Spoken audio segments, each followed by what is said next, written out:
Hello friends, welcome to my YouTube channel. आज शुरू करते हैं एक्सरसाइज 12.3 से question number 4। Find the area of the shaded region in figure 12.22।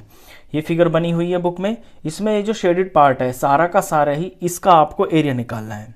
Where a circular arc of radius 6 centimetre has been drawn with vertex O of an equilateral triangle OAB of side 12 centimetre as centre.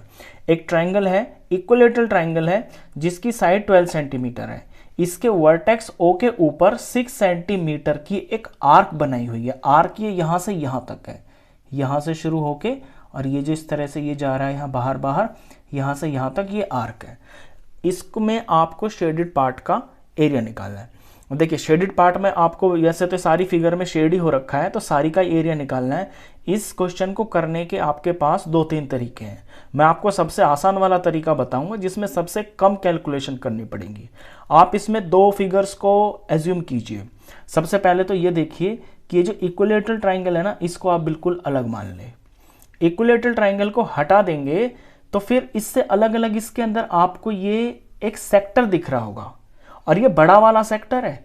देखिए ये किसी भी circle में जब centre से दो radius को हम जोड़ देते हैं तो ये जो छोटा वाला बनता है ये छोटा सेक्टर होता है। अब इससे जो बाहर बाहर का है जो कि यहाँ वाइट दिख रहा है आपको, ये भी तो एक सेक्टर ही है। बस इस सेक्टर का क्या है, ये जो थीटा है, ये जो एंगल है, ये कुछ अलग होगा। फॉर्मूला इसके अंदर सेक्टर ही लगेगा। तो बेसिकली इसमें हम दो चीजों को जोड़ेंगे, area of big sector and area of equilateral triangle. तो ये लैंग्वेज में हम पहले लिख लेते हैं कि जो शेडेड एरिया है वो किन दो चीजों से मिलकर बनेगा। तो एरिया ऑफ शेडेड रीजन हो जाएगा area of big sector. Big में इसलिए लिख रहा हूं क्योंकि ये छोटा वाला पार्ट है, बड़ा ये बाहर बाहर का हो गया। Area of big sector plus area of equilateral triangle. अब सेक्टर का फॉर्मूला लिखते हैं पहले तो, theta upon 360 pi r square, और इक्विलेटरल ट्राइंगल का फॉर्मूला होता है √3/4 साइड का स्क्वायर। अब बात आती है कि ये जो बड़ा सेक्टर है इसका थीटा कितना होगा।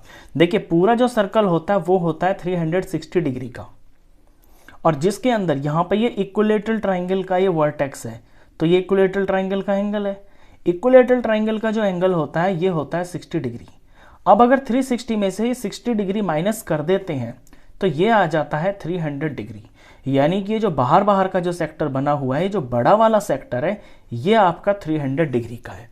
तो यहाँ वैल्यू लिखेंगे 300 डिग्री अपॉन 360 इंटू पाई, इसमें कुछ मेंशन नहीं है तो आप लेंगे 22/7। अब रेडियस क्या होगा, रेडियस इस सेक्टर का वही होगा जितना कि इसको खोल के बनाया हुआ है। ये 6 सेंटीमीटर है तो यहां पे आप लेंगे 6 × 6 प्लस, आगे है area of equilateral triangle, formula √3/4, तो √3/4 और साइड का स्क्वायर। इक्विलेटरल ट्राइंगल की साइड कितनी है, 12 सेंटीमीटर है, ये दे रखा है बुक में, तो इसमें लिखेंगे हम 12 × 12। इन्हें सॉल्व करते हैं आपका आंसर। चलिए सॉल्व करते हैं।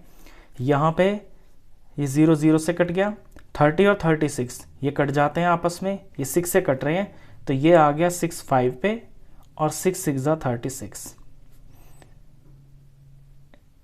इंटू 22/7 इंटू 6 × 6 प्लस, यहाँ पे ये जो 4 है ये 12 से कट रहा है, 4 3 पे, 4 3 12 हो गया। तो ये लिख लेता हूँ मैं √3 की जगह मैं वैल्यू लिख लेता हूँ।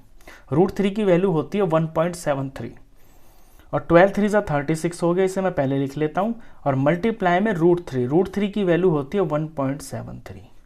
अब नेक्स्ट स्टेप में ये जो 6 है, 6 आपको कटता हुआ दिख रहा है, 6 से 6 कट गया, ऊपर ऊपर और नीचे कुछ आपस में कट नहीं रहा, तो ऊपर ऊपर की करेंगे मल्टीप्लाई। 22 5 होता है 110,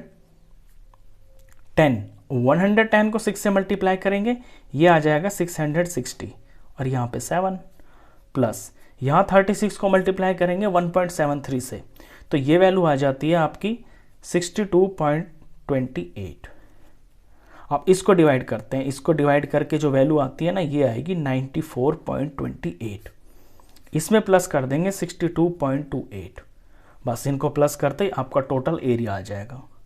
तो टोटल एरिया प्लस करके बनता है 156.56। सारा क्वेश्चन सेंटीमीटर में है तो सेंटीमीटर का स्क्वायर, ये इसका आंसर है। ये मैंने आपको बिल्कुल आसान तरीके से करवाया है। कहीं कहीं पे इस क्वेश्चन को इस तरह भी करवा देते हैं कि पहले सर्कल का एरिया निकाल लेते हैं, सर्कल के एरिया में से सेक्टर का एरिया माइनस कर देते हैं और उसके बाद हमें इसका एरिया मिल जाता है, फिर ट्राइंगल का अलग से निकाल देते हैं। तो उसमें कैलकुलेशन थोड़ी बड़ी हो जाती है, एडिशन भी आ जाता है, सब्ट्रैक्शन भी आ जाता है। तो उस चक्कर में क्यों पढ़ना, आप दो अलग अलग फिगर लीजिए और दोनों का जो है एरिया को सम कीजिए, आपका आंसर आसानी से आ जाता है। तो इस वीडियो में बस इतना ही। नेक्स्ट क्वेश्चंस के लिए मिलते हैं फिर आपसे नेक्स्ट वीडियो में, तब तक के लिए गुड बाय।